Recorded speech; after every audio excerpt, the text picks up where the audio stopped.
Part 1.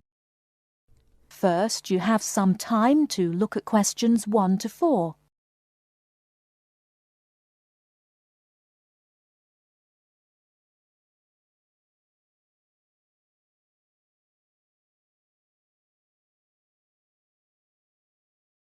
Now we shall begin. You should answer the questions as you listen, because you will not hear the recording a second time. Listen carefully and answer questions 1 to 4. Global Bicycle Tours, may I help you? Yes, thank you. I'd like to sign up for a bicycle tour. Which tour were you interested in? We have the River Valley Tour coming up in June and the Mountain Tour in July. The River Valley tour is in June. I thought it was in May. It actually takes place the first week of June. Oh, I see. Well, I can still do that. The River Valley tour is the one I want. Splendid. Just let me take your information. May I have your name, please? Carla Schmidt. That's Carla with a K, not a C. K-A-R-L-A. Thank you, Ms. Schmidt. Address? Do you need a street address, or can I give you my post office box? A post office box is fine. It's P.O. Box 257, Manchester. Thank you. OK, next. Will you be bringing your own bicycle, or do you want to rent one from us? I'll bring my own. Excellent. Now, we provide all the meals, so we need to know if you have any dietary restrictions. I don't think so. What do you mean? I mean, if there's any food you can't eat. Some people have food allergies or are vegetarian or have to avoid dairy products, things like that. Oh, I see. Well, yes, I'm a vegetarian. I never eat meat.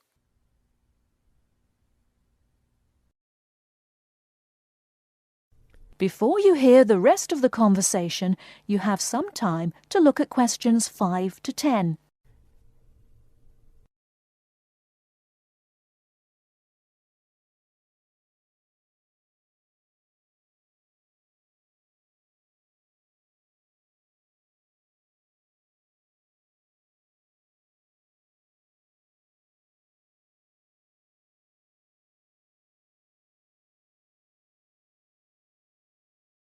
Now listen and answer questions 5 to 10. All right, I'll make a note of that. Now, the total cost of the tour is $750. That much? The price includes everything. Food, hotel, transportation, everything. Everything? Yes, everything. The only other thing is you'll want to tip the tour guide. We usually recommend 5% of the total tour cost. A 5% tip. I guess that's reasonable. In order to reserve your space on the tour, I'll need a 30% deposit. Do you need that right away? We generally ask for the deposit at least 4 weeks before the tour begins. The River Valley tour begins, 6 weeks from now. So you'll need to pay the deposit in 2 weeks. I think I can do that. I wonder if you could tell me something. How will our luggage be transported? Do we carry it on our bicycles?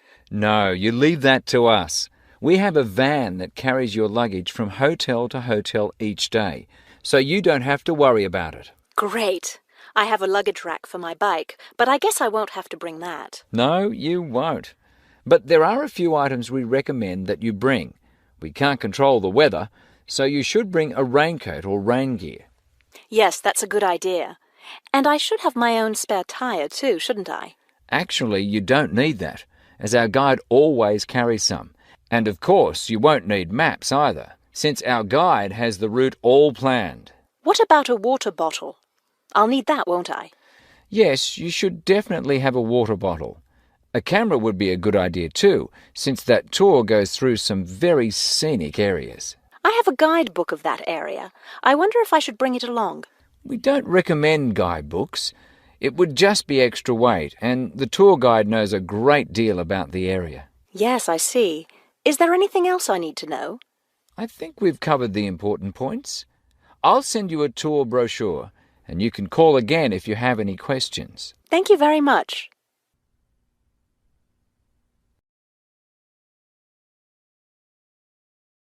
That is the end of Part 1. You now have half a minute to check your answers.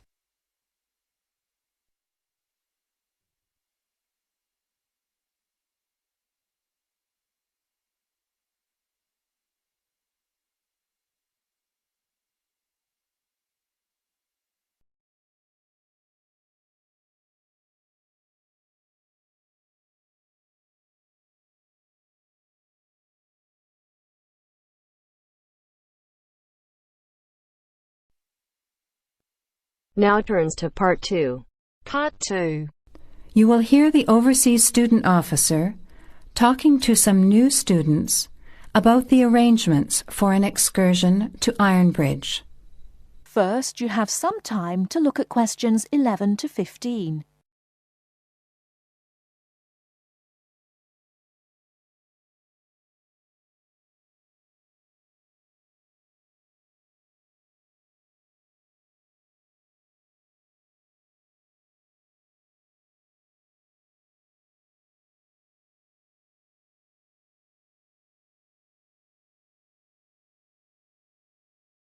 Now, listen carefully and answer questions 11 to 15.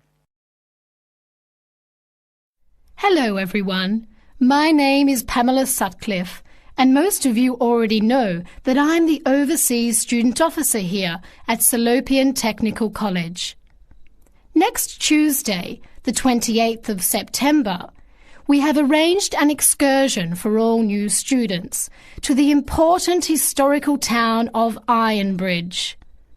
We are hoping you'll all come, because not only is the history of Ironbridge very important and interesting, but also an excursion like this is a relaxed and fun way to get to know each other. Ironbridge is about 55 kilometres from here, and we'll be travelling by the college bus, which holds 40 people. If there are more than that, we'll bring a couple of staff cars as well, though I might ask you to indicate on the list if you have a car and would be willing to take a couple of passengers. The list I'm referring to is up there on the student notice board, and if you would like to come on Tuesday, would you please add your name as soon as possible? By the way, could you please print your name clearly? I know some people have wonderful signatures, but often I'm afraid I can't read them, which can cause problems. So if we need extra transport and you could bring your car, can you tick the car column next to your name? Could you also add your student number and your telephone number, just in case there are any last-minute changes and we have to contact you? The other information I need to give you is about lunch.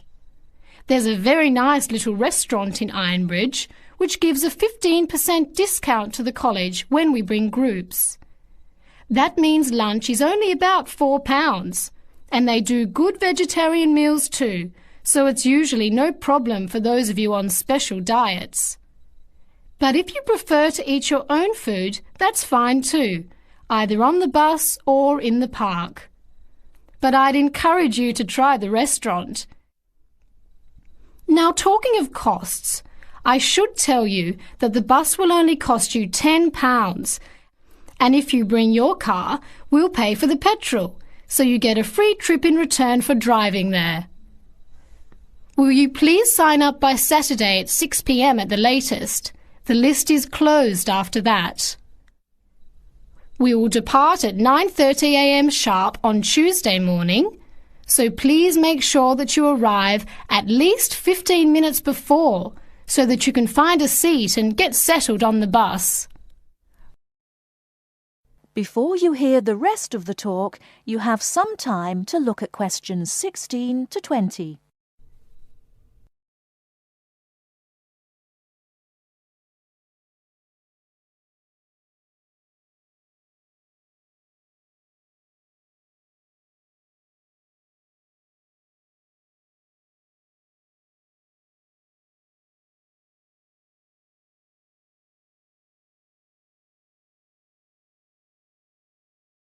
Now listen and answer questions 16 to 20. The college bus garage is behind the engineering workshop. It's quite easy to find. If you come here to the Student Union building, then walk east down the avenue until you get to the childcare centre on your left, and then turn left and walk past the sports centre and the tennis courts, which are both on your left.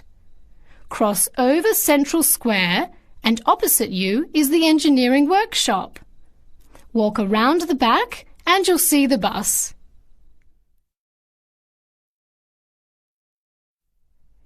Please wear comfortable shoes, as we'll be walking around Ironbridge and be on our feet for most of the day. Wear a warm jacket, and you might like to bring an umbrella and a backpack to put them in if the weather's warm and sunny, which we hope it will be, but of course we can't guarantee that. Certainly bring your cameras and any snacks or drinks for the bus journey there and back, which should take about an hour and a half each way.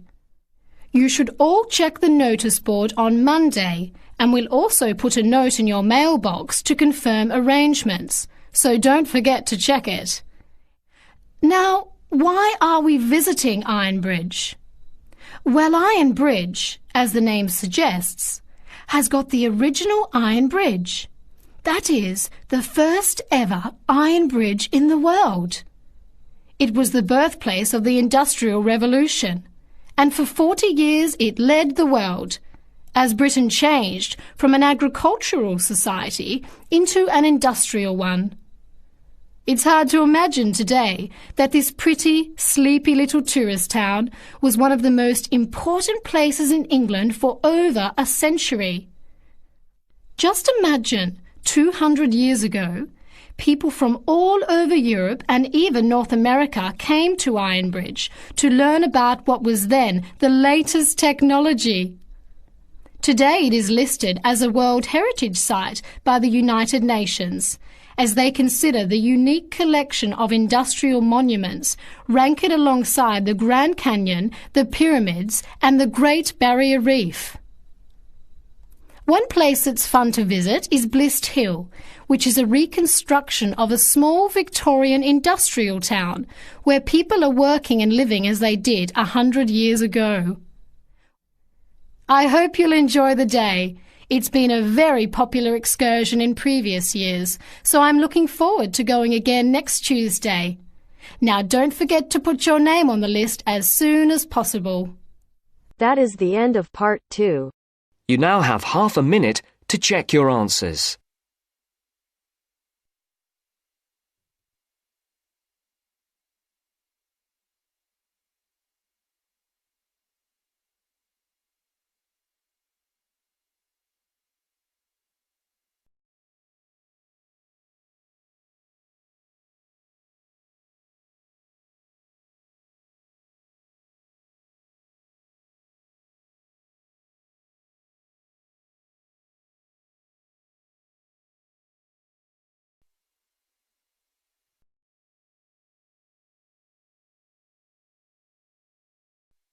Now turns to part 3. Part 3. You are going to hear part of a lecture on some useful information for your travelling around Britain. Listen to the lecture and complete the notes below. First, you have some time to look at questions 21 to 25.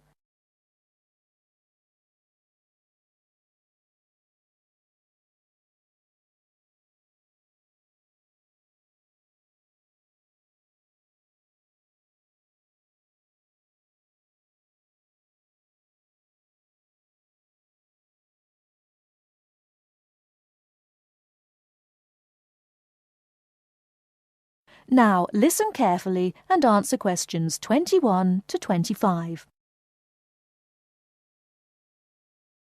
Good afternoon and welcome to the session on Britain.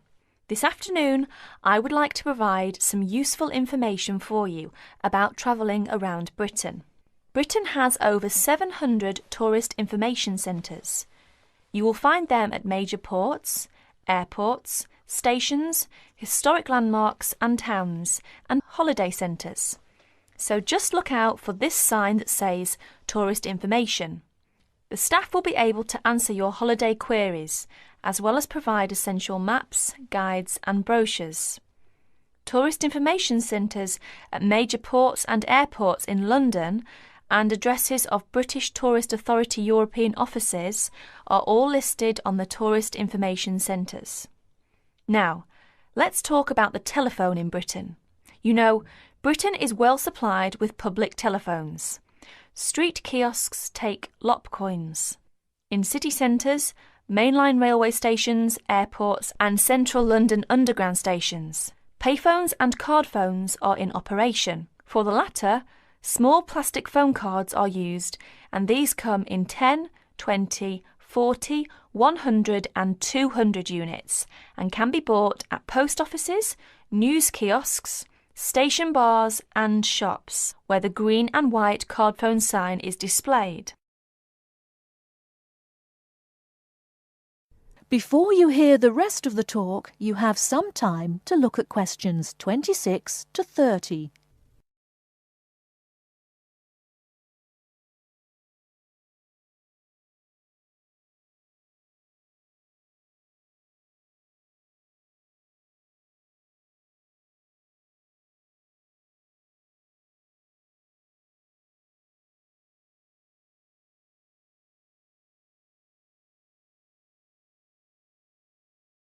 Now listen and answer questions 26 to 30. When using the different public telephone systems, make sure you read the dialling instructions carefully. Now let's see the banks in Britain. There are 24-hour banks at London's two main airports. One is Heathrow and the other is Gatwick. Otherwise, banks are normally open from 9:30 to 3:30, Monday to Friday. Barclays Bank and National Westminster Bank offer a Saturday morning service at some of their branches. National Gyrobanks has 42 bureaux de change located in post offices throughout the country in main tourist areas. Opening hours are 9 to 5:30 weekdays, 9 to 12:30 Saturday mornings. One exception to this is the Trafalgar Square office, whose opening hours are 8 to 8 weekdays and Saturdays, and 10 to 5 on Sundays. The Bureau de Change services are available to overseas visitors. Visitors can change their money there.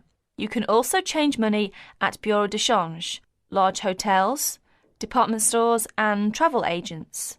Be sure to check in advance the rate of exchange and the commission charged, as these vary considerably. Wherever possible, you are advised to use the bank or Bureau de Change, which conforms to the BTA Code of Conduct.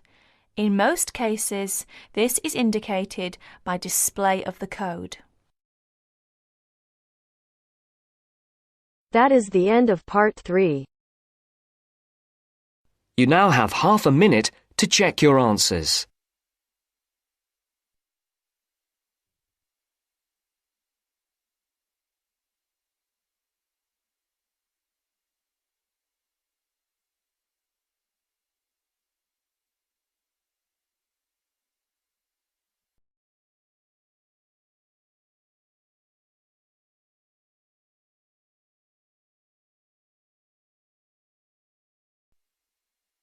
Now turns to part 4.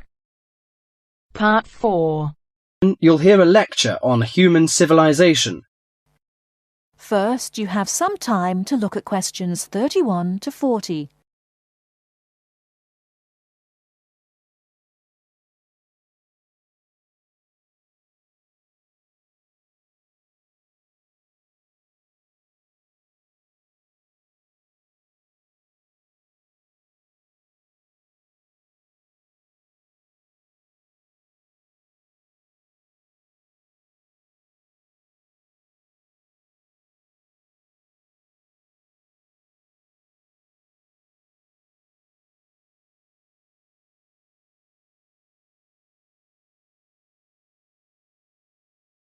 Now listen carefully and answer questions 31 to 40. Today in our History Series lectures, Professor Smith is going to introduce the history of human civilization. Welcome, Professor Smith. Good afternoon, ladies and gentlemen. Do you know when human civilization originated? And what's the development of human language? Well, the first two stages in the development of civilized man were probably the invention of primitive weapons and the discovery of fire, though nobody knows exactly when he acquired the use of the latter. The origin of language is also obscure. No doubt it began very gradually.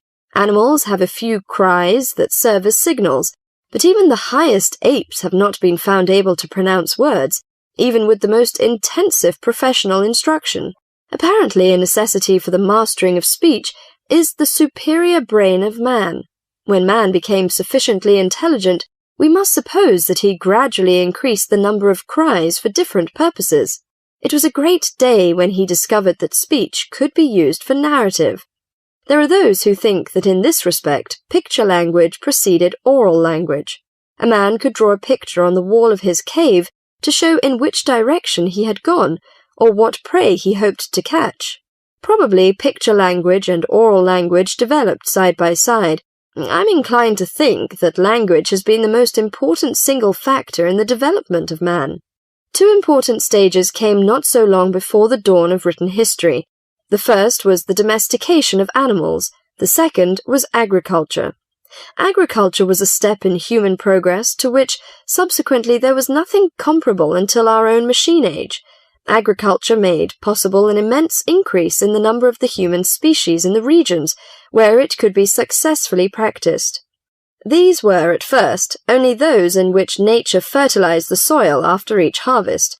Agriculture met with violent resistance from the pastoral nomads, but the agricultural way of life prevailed in the end because of the physical comforts it provided.